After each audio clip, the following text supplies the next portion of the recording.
안녕하세요. 형광펜 성경과 함께하는 성경 공부. 오늘은 마태복음 3장입니다. 그때 세례 요한이 이르러 유대 광야에서 전파하여 가로되 회개하라 천국에 가까웠느니라. 이 말이 워낙에 중요하기 때문에 잠깐 짚고 넘어가겠습니다.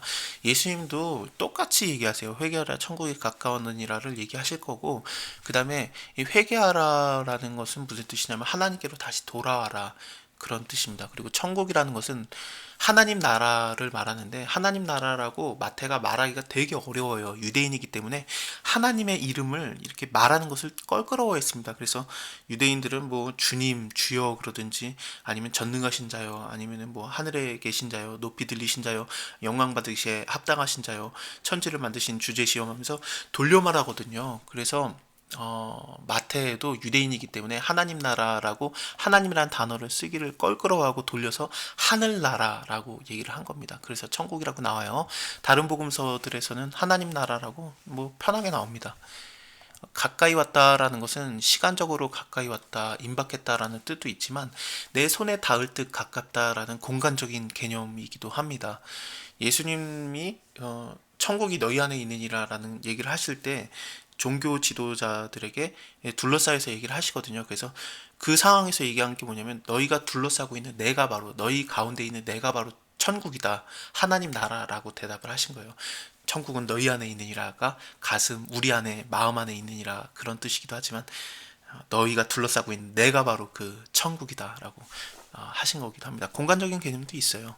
어쨌든 그 세례 요한이 왜 이렇게 전파를 하고 있냐, 선지자 이사야로 하신 말씀에 40장에 나옵니다. 광야에 외치는 자의 소리가 있어 가로되 너희는 주의 길을 예비하라, 그의 첩경을 평탄케 하라. 메시아가 오기 전에 그 엘리야가 와서 이 첩경을 평탄케 하는 일을 해야 되거든요.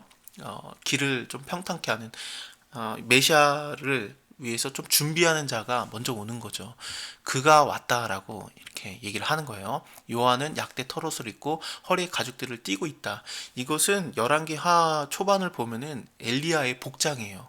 이것을 보자마자 유대인들은 이 세례 요한이 엘리야였구나라고 바로 깨달을 수 있는 거죠. 예수님께서도 직접 얘기를 하시거든요. 바로 그 오실 거라고 했던 엘리야가 누구냐? 그가 바로 세례 요한이다라고 정확하게 예수님이 언급을 하십니다. 나중에요. 그렇습니다. 그 음식에 대해서는 메뚜기와 석청을 먹었다 그러는데, 이것은 그 세상을 떠나서 사는 사람이라는 것을 좀 의미합니다. 이때 당시에는 로마 식민지 상태에 있었기 때문에 네 가지의 부류가 있었어요. 바리새인들이 있었고, 사두개인들이 있었고, 그리고 또 열심당원들, 그 독립투쟁파들이, 과격파들이 있었고, 또 아예 그냥 다 떠나서 숨어서 사는, 동굴에 들어가서 사는 자들이 있었는데, 세례 요한이 그런 모습이 있습니다. 네 번째에 속하는 그런 모습입니다. 어쨌든 바리새인과 사두개인에 대해서는 제가 다음에 시간이 나면 좀 설명을 드리겠습니다. 굉장히 할 얘기가 많아요. 바리새인과 사두개인들이 세례를 베푸는데 왔어요. 그리고 그자들이 오는 걸 보고, 독사의 자식들아, 누가 너희를 가리켜서 임박한 진노를 피하라 하느냐? 그러므로 회개에 합당한 열매를 맺어라. 회개에 합당한 열매를 맺어야지, 하나님께 돌아오는 거가 보여줘야지. 속으로 나는 아브라함이 우리의 조상이니까 나는 무조건 특별한 백성이고 구원받았다라고 생각하지 말아라. 내가 너희에게 이르노니 하나님이 능히 이 돌들로도 아브라함의 자손이 되게 하시리라. 이거는 그 마태복음 1장에서 우리가 봤었잖아요. 이 족보 아무것도 아니다라고 우리가 얘기를 했었죠. 왜냐면 어차피 그 예수님이 성령으로 잉태되기 때문에 사실상 족보, 혈통 이거 다 필요 없는 겁니다. 그렇지만 하나님께서 언약하신 게 있기 때문에 아브라함과 다윗의 자손으로 와야 되는 건 맞지만, 사실 뭐 여기 나오는 여자들이라든지 뭐 남자들의 모습이 괜찮은 사람이 거의 없어요.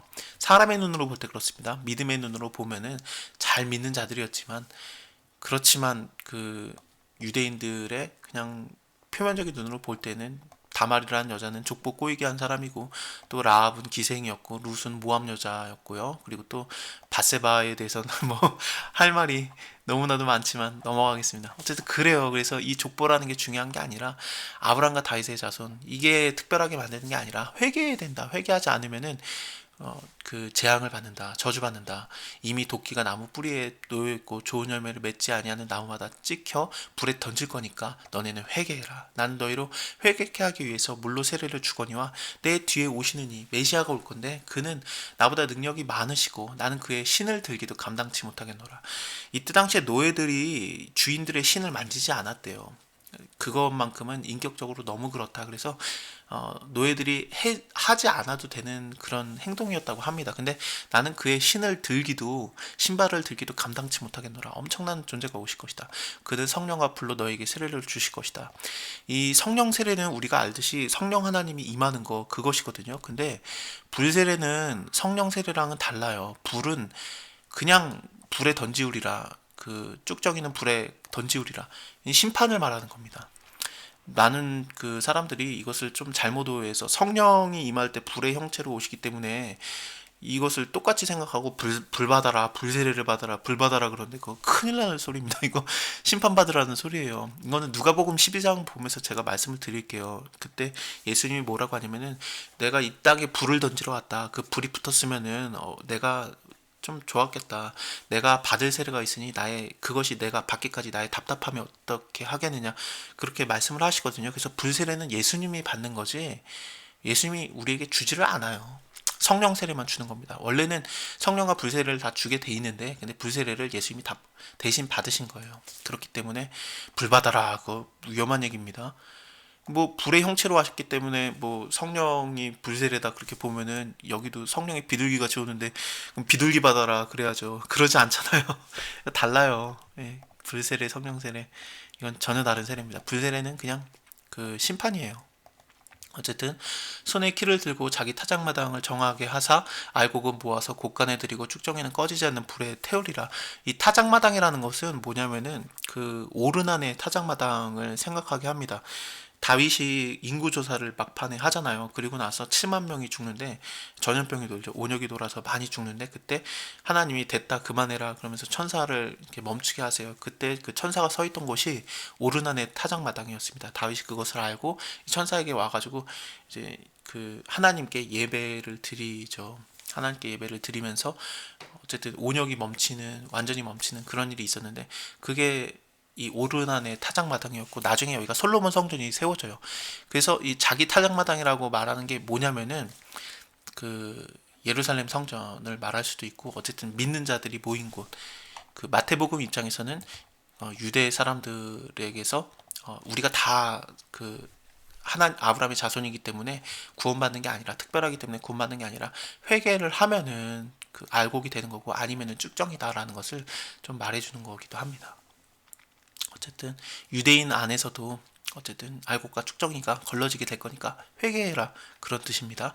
이때 예수께서 갈릴리로서 요단에 이르러 요한에게 세례를 받으려고 했어요. 요한이 말하는 거죠. 내가 당신에게 세례를 받아야 되는데 당신이 나한테 와서 세례를 받는다니요. 예수님이 대답하여 가라사대 이제 허락하라. 우리가 이와 같이 하여 모든 의를 이루는 것이 합당하니라 하신데 이에 요한이 허락하는지라. 예수께서 세례를 받으시고 곧 물에서 올라오실 때 하늘이 열리고 하나님의 성령이 비둘기같이 내려오시 자기 위에 임하심을 보시더니 성령이 왜 비둘기의 형체로 오셨는가. 아마도 노아의 홍수 때 노아가 그 홍수가 끝났을 때 그 비둘기를 보내보잖아요. 그래서 잎사귀를 물고 오는데 이 비둘기가 새로운 시대가 열렸다라는 것을 새로운 세상이 드디어 열렸다라는 것을 메신저 역할을 했던 게 비둘기였거든요. 마찬가지로 예수님이 세례를 받으시면서 이 예수님을 통해서 지금 새로운 시대가 열리고 있다라는 메신저 역할을 보여주는 거죠. 그래서 성령의 비둘기같이 임하는 겁니다. 자, 하늘로서 소리가 있어 말씀하여 가로되 이는 내 사랑하는 아들이요 내 기뻐하는 자라. 예수님은 하나님의 사랑받는 아들이다 라는 것을 먼저 보여주고 시작을 합니다. 자, 4장에서는 예수님이 시험 받으시는 거 이것을 보도록 할게요. 감사합니다.